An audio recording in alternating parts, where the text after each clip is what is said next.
Bismillahirrahmanirrahim. Assalamualaikum warahmatullahi wabarakatuh.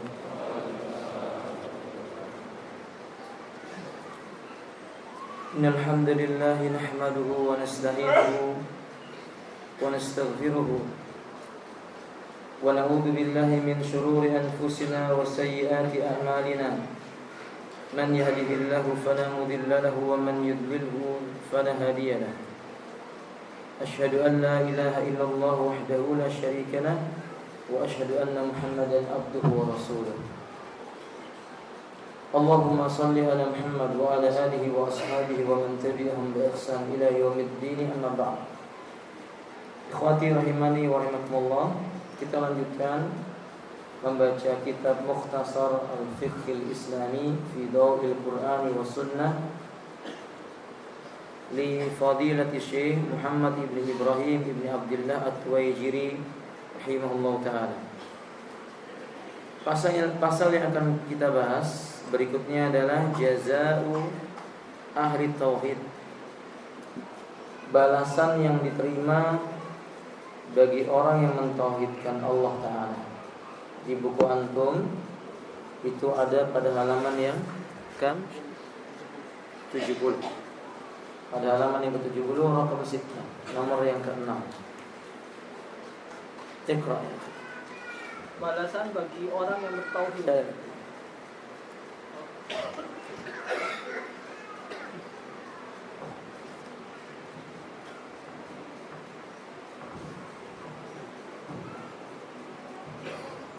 Balasan bagi orang yang bertauhid. Allah Subhanahu wa taala berfirman, "Wa basyiril ladzina amanu wa 'amilus solihati anna lahum jannatin tajri min tahtihal anhar. Kullama ruziqu minha min thamaratir rizqan qalu hadzal ladzi ruziqana min qabl wa utu bihi mutasyabiha wa lahum fiha azwajun mutahharah wa hum fiha khalidun." Dan sampaikanlah berita gembira kepada mereka yang beriman dan berbuat baik, bahwa bagi mereka disediakan surga-surga yang mengalir sungai-sungai di dalamnya. Setiap mereka diberi rezeki buah-buahan dalam surga-surga itu, mereka mengatakan, inilah yang pernah diberikan kepada kami dahulu. Mereka diberi buah-buahan yang serupa, dan untuk mereka di dalamnya ada istri-istri yang suci dan mereka kekal di dalamnya. Surah Al-Baqarah 25. Dari Jabir radhiyallahu anhu yang berkata, ada seorang laki-laki datang kepada Nabi SAW dan bertanya, "Ya Rasulullah, dua hal apakah yang memiliki konsekuensi?" Kemudian beliau bersabda, "Man mata la yusyriku billahi syai'a dakhala al-jannah, wa man mata yusyriku billahi syai'an dakhala an-nar."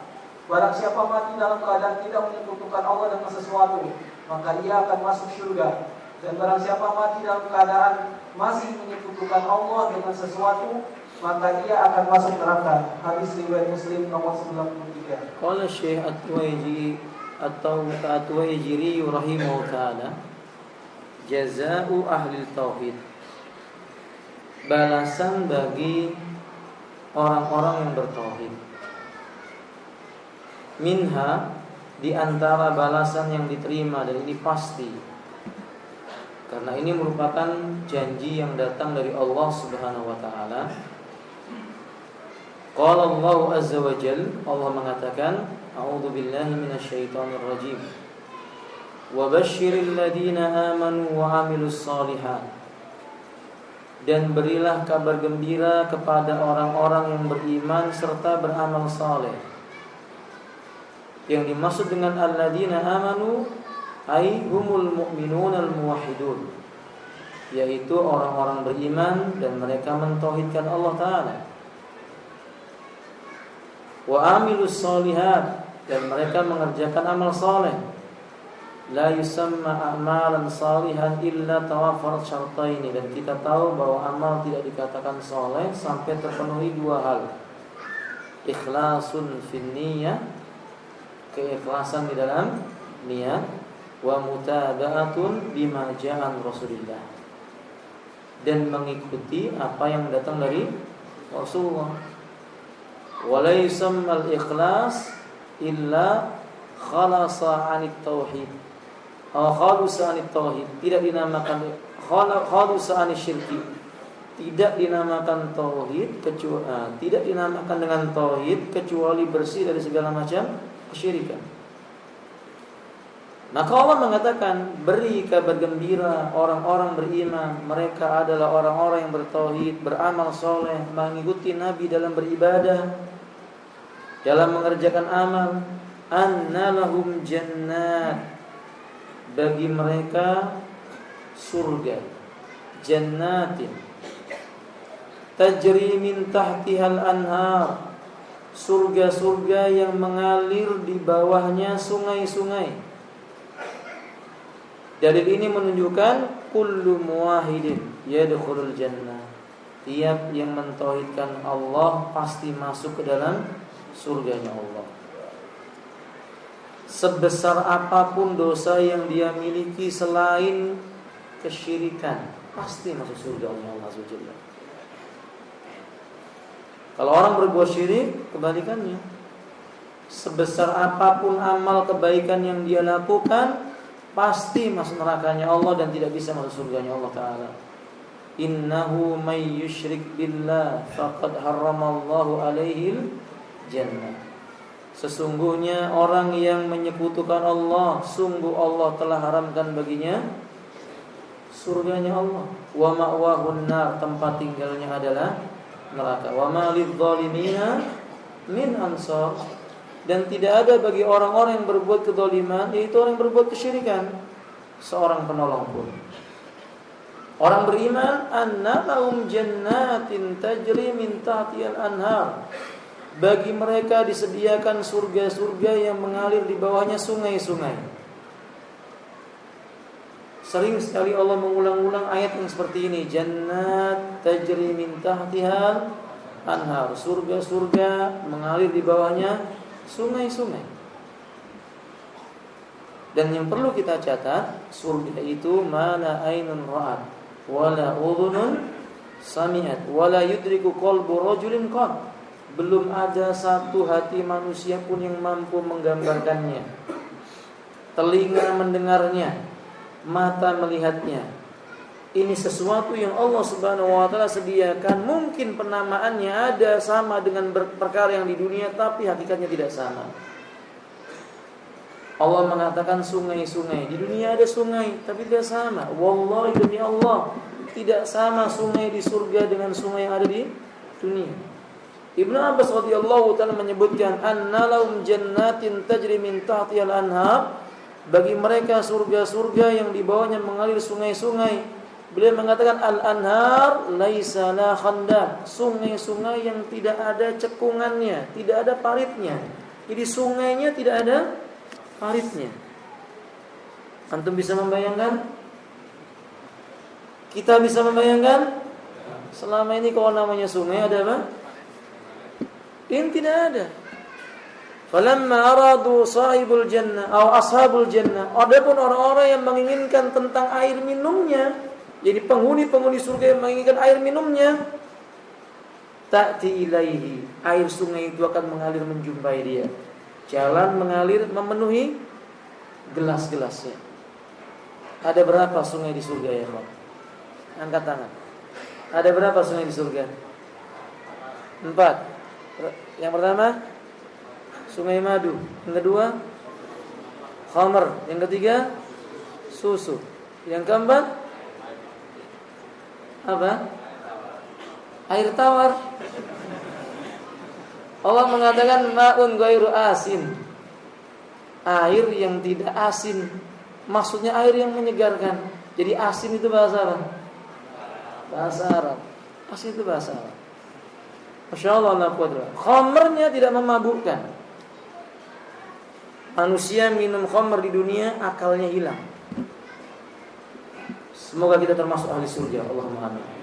Ketika meminum air khamr itu, yang hilang hausnya, keledatannya tidak berhenti.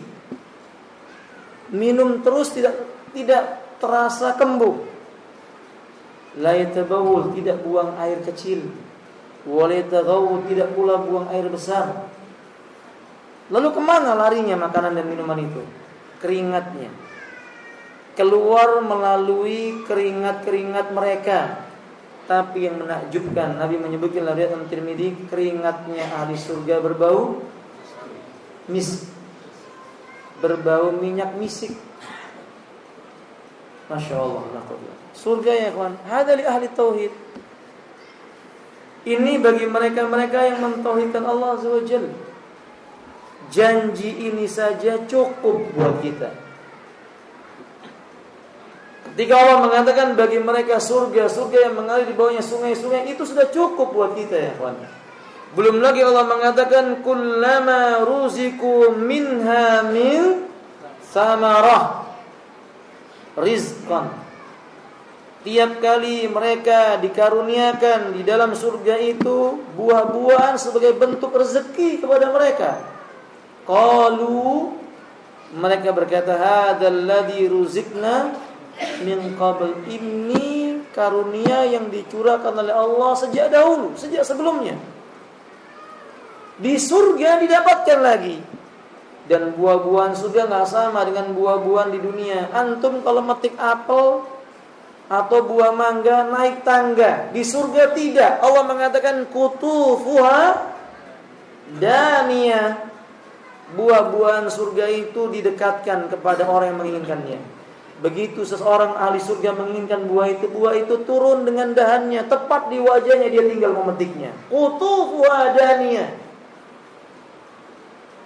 Buah-buahannya dekat.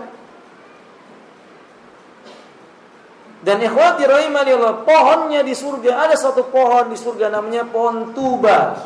Yang Nabi SAW menyebutkan, la tazalu ta'ifatun min ummati zahirina 'alal haqqi la yadurrum man khadalahum wala man khalafahum. Tidak senantiasa akan ada sekelompok dari kalangan umatku, ia berdiri tegar memegang kebenaran, tidak memudaratkan mereka orang yang menyakiti maupun orang-orang yang menyelisih mereka. Wahum ala dzalik hatta ya'ti amrullah. Mereka senantiasa demikian keadaannya sampai datang ketetapan Allah. Para sahabat menanyakan mereka, manhum humul ghuraba. Nabi mengatakan mereka adalah orang-orang yang ghuraba. Annal Islam bada'a gharib wa sayaudu gharib. Islam itu datangnya dalam kondisi asing, kata Nabi, kelak akan menjadi asing lagi. Fatuba lil ghuraba. Sungguh Allah menyediakan sebuah pohon yang dinamakan tuba bagi orang-orang yang dianggap asing karena menegakkan yang benar. Di saat manusia melakukan kekeliruan, dia melakukan kebenaran, seolah-olah menjadi orang asing. Disediakan oleh Allah sebuah pohon namanya tuba. Kalau pohon tuba di dunia itu dimasukkan ke sungai, ikannya apa? Mati, mengandung racun. Sahih? Tapi ini tuba, pohon tuba yang di surga, naungannya 500 tahun perjalanan baru sampai di ujungnya. Tahu naungannya, kawan? Masya Allah. Ketika ada seorang lelaki dalam riwayat Imam Tirmidzi dari kalangan ahli surga, dari kalangan kaum muslimin yang sebelumnya disiksa di neraka, naudzubillahi minan nar. Lalu dikeluarkan tubuhnya dalam keadaan semua hitam. Allah memerintahkannya mandi dengan air yang ada di sumur surga. Kemudian ia mandi, hilang semua warna hitamnya dan wajahnya mengeluarkan cahaya karena bekas apa? Wudunya. Kama qala Nabi sallallahu alaihi wasallam, yud'a ummati yaumal qiyamati ghurran muhajjalin. Umatku pada hari kiamat akan diseru oleh Allah Ta'ala dalam keadaan wajahnya mengeluarkan cahaya. Ghurra dalam bahasa Arab itu warna putih pada bagian kepala kuda. Kuda itu di antara telinganya, kadang di tengah-tengahnya berwarna apa? Itu namanya ghurra. Nah, nanti orang mukmin itu akan dipanggil di yaumil qiyamah dalam keadaan wajah mereka mengeluarkan cahaya putih. Karena sebekas apa ya, kawan? Min asaril wudu. Bekas wudu mereka di dunia yang mereka lakukan untuk salat. Lalu ketika dia sudah diperintahkan oleh Allah masuk dalam surga, dia menjumpai surga penuh. Surganya kayaknya penuh, ia keluar lagi. Kata Allah Ta'ala, masuklah surga. Maka ia berkata, wahai Rabbku, engkau zat yang maha mulia, apakah engkau mempermainkan aku? Kata Allah, masuk surga. Lalu ia masuk surga. dia dapati surga itu luasnya seluas langit dan bumi. Bisa menghitung? Hanya Allah yang mengetahui tentang luasnya. Lalu ia melihat sebuah pohon yang naungannya sepanjang perjalanan 500 tahun. Maka hamba ini berkata, untuk siapa pohon itu? Bolehkah dia untukku? Kata Allah Ta'ala, seandainya aku berikan kepadamu, apakah engkau cukup dengannya? Kata orang ini, cukup wahai Rabbku, buat kamu. Ketika ia berada di bawah pohon itu, ia melihat sebuah rumah. Atapnya dari lu'lu' wal marjan. Tahu lu'lu' wal marjan? Apa itu, Pak? Nah, dari permata, dari mutiara. Dindingnya terbuat dari apa? Adzab wal fiddah. Batu batanya itu terbuat dari emas dan perak. Tapi menakjubkan kita dalam riwayat Imam Bukhari, orang yang ada di luar rumah itu bisa melihat yang ada di dalamnya. Berarti emasnya bagaimana? Ada di dunia? Enggak ada. Ini buat ahlul jannah, buat ahli surga. Ketika itu lelaki ini mengatakan, untuk siapa rumah itu? Bolehkah dia untukku? Kata Allah Subhanahu wa taala, kalau seandainya diberikan buat kamu, apakah cukup? Maka dia mengatakan, cukup. Itu manusia ya kawan. Ya toh? Lihat yang ini kasih ini, cukup. Udah ngeliat yang lainnya, cukup. Sama.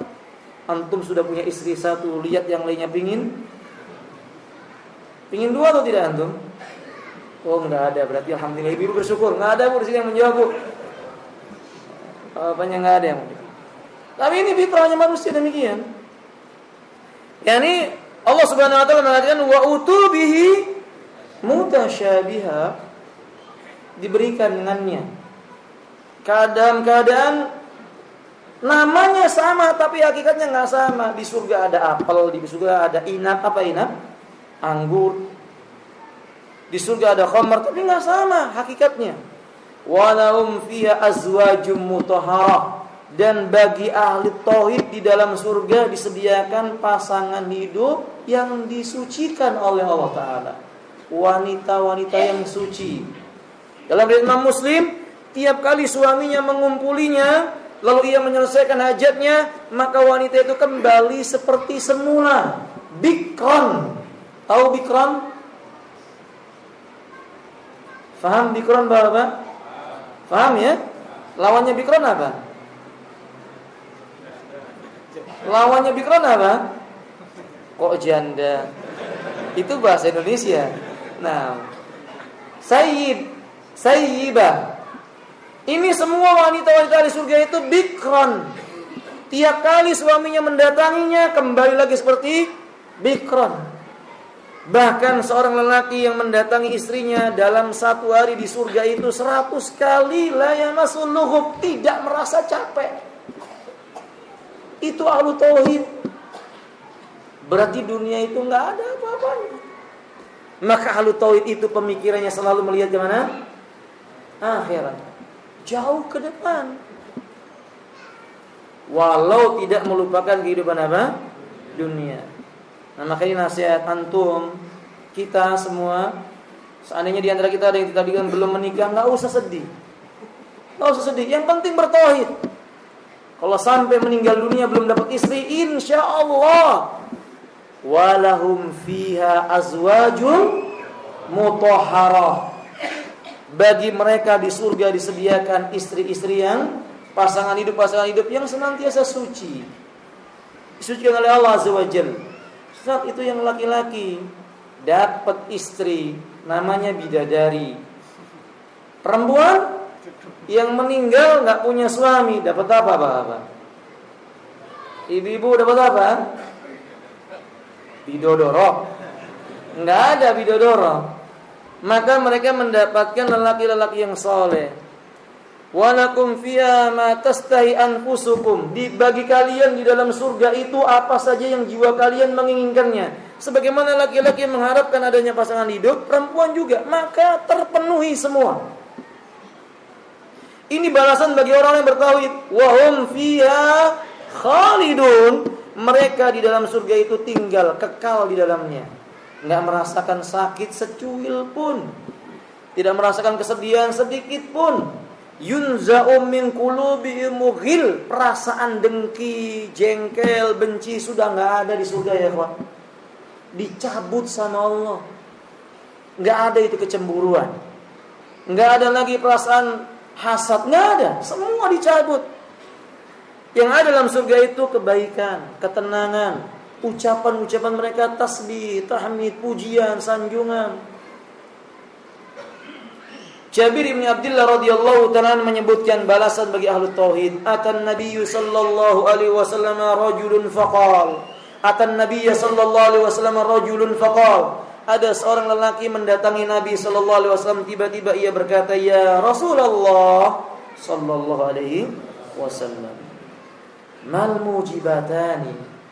Apa toh yang dimaksud dengan dua perkara yang pasti? Atau diterjemahkan apa? Konsekuensi. Faqal, maka Nabi kita sallallahu alaihi wasallam mengatakan, man mata, siapapun dia meninggal dunia, la yusyriku billahi syai'a, dalam keadaan tidak menyekutukan Allah dengan apapun juga, dakhalal jannah, pasti dia masuk ke dalam surga. Ini janji Allah melalui Rasulnya sallallahu alaihi wasallam. Ya akhi, la ba's, enggak apa-apa di dunia dalam keadaan fakir, dalam keadaan miskin, di dunia dalam keadaan dia diberi ujian oleh Allah berupa penyakit, di dunia diberi ujian oleh Allah Subhanahu wa taala dengan tubuh yang lemah. Enggak apa-apa ya ikhwah, asal dia mentauhidkan Allah, cukup. Dakhalal jannah, dijamin masuk ke dalam surga. Yang gantungan cemeti di surga, Nabi menyebutkan dalam Bukhari, jauh lebih baik dibandingkan dunia dan isinya. Dunia itu enggak ada apa-apanya. Maka jangan sampai tukar nikmat tauhid ini dengan sesuatu yang menggugurkan ketauhidan. Enggak pantas. Untuk mendapatkan surga, lihat para sahabat yang tadinya mereka belum mengenal tauhid, lalu mengenal tauhid, lalu Allah memberikan kepada mereka ujian yang Allah telah mengatakan, ahasiban nas ayyutraku ayyakulu amanna wa hum la yuftanun. Apa manusia menyangka bahwa mereka akan ditinggalkan oleh Allah begitu saja tanpa diberikan ujian setelah mereka mengatakan kami beriman? Orang yang bertauhid diuji oleh Allah. Undur, lihat, unduru, perhatikan kepada salah seorang sahabat Nabi yang disebut dengan Alu Yasir, keluarga Yasir. Bukankah Allah mengujinya? Rombongan Quraisy yang kejam datang menjumpainya supaya Yasir mengucapkan demi Lata, demi Uzza, maka dia mengucapkan la ilaha illallah. Faqataluhu, kemudian Quraisy itu pun membunuhnya dengan menusuk ubun-ubun, menggunakan tombak tembus ke punggungnya. Famata, ia meninggal dunia. Kemudian ia mendatang, rombongan orang-orang kejam ini mendatangi istrinya Yasir, memerintahkan agar dia bersumpah dengan menyebut nama Lata, Uzza dan Manat. Tidak, dia mengucapkan annau la ilaha illa huwa, tidak ada yang patut diibadahi kecuali dia, Allahu Samad, Allah di mana segala makhluk bergantung kepadanya. Maka ia pun disiksa dengan cara ditarik dari 4 penjuru tangan kaki sehingga patah ruas-ruas tulangnya. Kemudian ia meninggal dunia. Apa kata Nabi? Abshir ya ala Yasir, ya ala Yasir, kabar gembira buat kamu wahai keluarga Yasir, lakumul jannah, buat kalian surganya Allah Ta'ala. Tauhid membuat mereka ujian itu bukan ujian itu bukan suatu perkara yang berat. Biiznillah, dengan izin Allah Azza wa Jalla. Maka jangan tukar tauhid ini hanya dengan sekotak Indomie, sekotak Supermie atau yang semisal daripada itu. Jangan tukar tauhid ini dengan cuma 1 kilo beras ataupun gula. Lah, itu dunia. Kalau seandainya nyawa kita harus pergi meninggalkan jasad ini, maka jangan sampai kita mati kecuali seperti Allah mengatakan, ya ayyuhalladzina amanu taqullaha haqqa tuqatih wa la tamutunna illa wa antum muslimun. bertauhid ya Allah. Maka Nabi mengatakan dakhalal jannah, ia akan dipastikan masuk ke dalam surga. Ini konsekuensi atau perkara yang pertama. Wa man mata, kebalikannya. Barang siapapun dia, lalu ia mati yusyriku billahi syai'a, dalam keadaan ia menyekutukan Allah dengan sesuatu, dalam keadaan dia berbuat kesyirikan, menyekutukan Allah dengan makhluk, dakhalan nar, ia akan masuk ke dalam neraka. Tidak peduli orang itu punya jabatan ataukah tidak, di dunianya dia terpandang atau tidak, keturunan Fulan atau Allan atau Zaidan, kalau berbuat syirik, dakhalan nar, enggak akan masuk ke dalam surganya Allah, masuk ke dalam nerakanya Allah SWT. Allah telah memastikan dengan mengatakan innal ladzina kafaru min ahlil kitabi wal musyrikin fi nari jahannam. Sesungguhnya orang-orang yang ingkar, mereka adalah dari golongan ahlul kitab dan rombongan orang musyrik. Mereka lah orang ahlul kitab dan orang-orang musyrik, dipastikan oleh Allah dalam neraka jahanam. Akhi fillah, tahukah kita neraka jahanam ini bukan sekedar nama.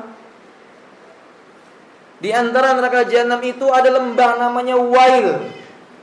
Lembah di neraka jahanam itu namanya Wail. Lembahnya sangat amat dalam. Dalamnya dalam riwayat Imam Muslim disebutkan 700 tahun perjalanan baru sampai ke dasarnya, dan sangat amat gelap.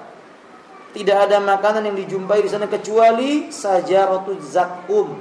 Sajaratuz zakum, pohon yang dinamakan dengan zakum. Buahnya bila getahnya diteteskan ke dunia, tidak ada yang tersisa kecuali debu-debu saja. Hancur semua. Apa minuman mereka? Perasan ahli neraka.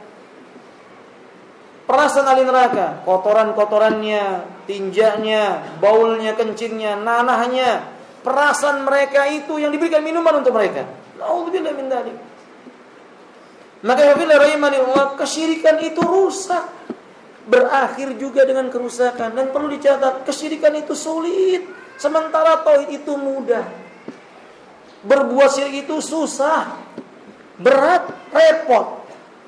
Tapi herannya banyak manusia yang suka dengan perbuatan ini, kecuali orang-orang yang dirahmati oleh Allah SWT. Coba Anda lihat, mereka mau berbuat syirik bingung, cari bunga 7 warna, 3 warna. Ahlu tauhid nggak bingung-bingung, sahih, mudah. Lihat ahlu syirik sulit, mandi harus mandi apa namanya itu? 7 kembang rupa, gitu ya. Susah, harus cari waktu bulan ini, bulan itu. Orang Islam mau mandi gampang, junub mandi, mau siang mau malam mandi, khalas. Kalau ada air, kalau nggak ada air, mudah. Tayamum, bukan mandi pasir ya, tayamum. Ahlu tauhid itu mudah. Oleh karena itu, apabila rahimani wa rahimakumullah, ingat sekali lagi, jangan tukar ketauhidan dengan kesyirikan. Karena kesyirikan tidak berakhir kecuali dengan kecelakaan. Ini diantara ganjaran yang pasti Allah Subhanahu wa taala berikan kepada ahlu tauhid. Sebelumnya kita sudah terangkan di mana janji Allah bahwa orang yang bertauhid itu Allah akan memberikan kepada mereka apa? Rasa tentram, rasa aman, dan dapat hidayah. Dapat hidayah dari Allah Subhanahu wa taala. Tayyib, Iqra. Keagungan kalimat tauhid la ilaha illallah. Dari Abdullah bin Amr bin As radhiyallahu anhu bahwa Rasulullah sallallahu alaihi wasallam bersabda, "Inna nabiyyallahi Nuhan sallallahu alaihi wasallam lamma hadaratul wafatu qala li ibnihi inni qasun 'alaika al-wasiyah amuruka bisnatain wa anhaka 'anisnatain amuruka bila ilaha illallah fa inna samawati sab'a wal ardina sab'a law wudi'at fi kiffatin wa wudi'at la ilaha illallah fi kiffatin rajahat bihinna la ilaha illallah walau anna samawati sab'a wal ardina sab'a kunna halqatan mubhamatan qasabathunna la ilaha illallah wa subhanallahi wa bihamdi fa innaha salatu kulli syai'in wa biha yurzaqul khalqu wa anhaka 'anil syirki wal kibr. Sesungguhnya tatkala Nabiullah Nuh alaihi salam dijemput kematiannya, dia berkata kepada putranya, sesungguhnya aku menyampaikan wasiat atau pesan padamu. Aku menyuruhmu untuk melakukan dua hal dan melarangmu melakukan dua hal. Aku menyuruhmu untuk berpegang kepada la ilaha illallah, tiada Tuhan yang berhak disembah selain Allah. Karena seandainya 7 lapis langit dan 7 lapis bumi diletakkan di dalam satu piring timbangan, dan la ilaha illallah diletakkan di dalam satu piring lainnya, niscaya mereka akan dikalahkan oleh la ilaha illallah. Dan seandainya 7 lapis langit dan 7 lapis bumi itu adalah lingkaran misteri, niscaya akan dipecahkan oleh la ilaha illallah dan subhanallah bihamdi. Karena sesungguhnya la ilaha illallah itu adalah sholatnya segala sesuatu, dan dengan itu pula segenap makhluk mendapat rizkinya. Dan aku melarangmu berbuat syirik dan sombong. Hadis sahih riwayat Imam Ahmad. Azamatu kalimat tauhid, keagungan kalimat tauhid. Akhwillah, ini kalimat yang mulia, dan mestinya manusia ia rela mengorbankan apapun juga untuk kalimat ini sebagai bukti ketundukannya kepada Allah Subhanahu wa taala. Kalau kita mengetahui bahwa iman memiliki cabang, berapa cabang keimanan itu? Bid'un wasittun, kata Nabi. Ada 60 sekian cabang. Dalam riwayat yang lainnya 70 cabang. Apa kata Nabi sallallahu alaihi wasallam? Fa'alaha kalimatul la ilaha illallah. Cabang yang paling tinggi adalah mengucapkan kalimat la ilaha. Apakah sekedar mengucapkan? Dijadikan zikir la ilaha illallah, la ilaha illallah, la ilaha illallah. La. Tapi maksudnya Nabi sallallahu alaihi wasallam, kalimat ini punya konsekuensi yang besar, di mana semua amal ibadah seorang hamba dibangun di atas kalimat ini. Kalau kalimatnya ini benar, konsekuensi yang dia dapatkan dia jalin dengan benar, baru benar kalimat yang dia ucapkan di kalimat la ilaha illallah itu. Nilainya di sisi Allah Subhanahu wa taala. Sebagaimana kita mengetahui, nanti akan datang pembahasannya, bahwa kalimat ini punya syarat. Kalimat la ilaha illallah tidak cukup seorang mengucapkan la ilaha illallah. Benar Nabi mengatakan, man kana akhiru kalami la ilaha illallah dakhalal jannah. Barang siapa yang akhir daripada ucapannya ketika ia mau meninggal dunia kalimat la ilaha illallah, maka dia dipastikan masuk ke dalam surga. Benar. Yani maksudnya orang-orang yang terpenuhi kalimat la ilaha illallah syaratnya. Apa di antara syarat kalimat la ilaha illallah? Sebagaimana kita mengetahui sebagian orang sering mendengar lafaz miftahul jannah la ilaha illallah.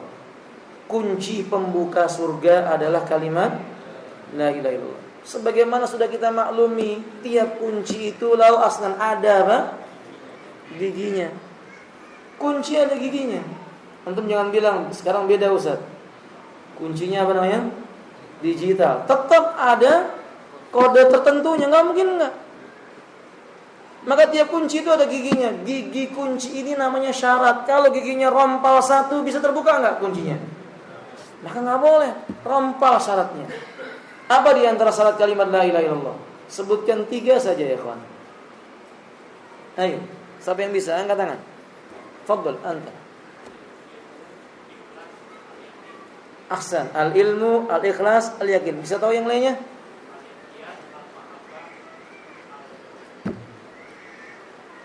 Ada yang bisa menyempurnakan? Siapa lagi yang bisa? As-sidqu. Ahsanta ya akhi. Barakallahu fikum ya. Qabillah rahimah, ini la ilaha illallah harus berilmu, ikhlas, yakin, jujur dengan ucapannya. Ini di antara kalimat la ilaha illallah syaratnya demikian. Bukan sekedar mengucapkan, makanya kalimat ini sangat agung. Saking agungnya kalimat ini, Abdullah ibn Amr ibn al-As radhiyallahu taala anhu menyatakan, anna Rasulullah sallallahu alaihi wasallam qala, bahwa Rasulullah sallallahu alaihi wasallam bersabda, inna nabiyallah, sungguh di antara nabi Allah Nuhan, yaitu Nuh alaihi salam, lamma hadaratul wafat, ketika kematian hampir jumpa dengan dia, yakni hampir meninggal dunia, qala libnihi, ia berkata kepada keturunannya, inni qasun alaikal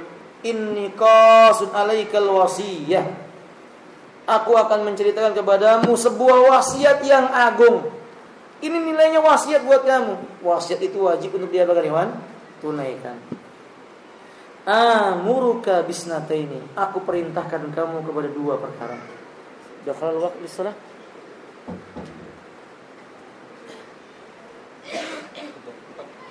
Baik. Saya terjemahkan saja. Aku perintahkan kepadamu dua perkara. Wa anhaka anisnataini, tapi sebaliknya aku larang kamu dari dua perkara. Kata beliau, amuruka bila ilaha illallah fa inna samawati sab'a.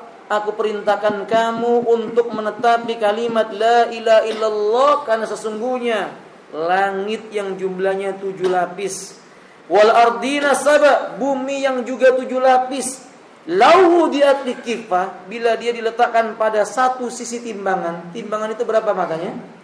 2. Jika satu sisinya diletakkan kalimat la ilaha illallah, wa wudi'at la ilaha illallah fi kifatin, di sebelahnya diletakkan kalimat la ilaha illallah, sebelahnya yaitu timbangan diletakkan 7 lapis langit dan bumi, rajahat bihinna la ilaha illallah, kalimat la ilaha illallah mengalahkan beratnya timbangan 7 lapis langit dan 7 lapis bumi.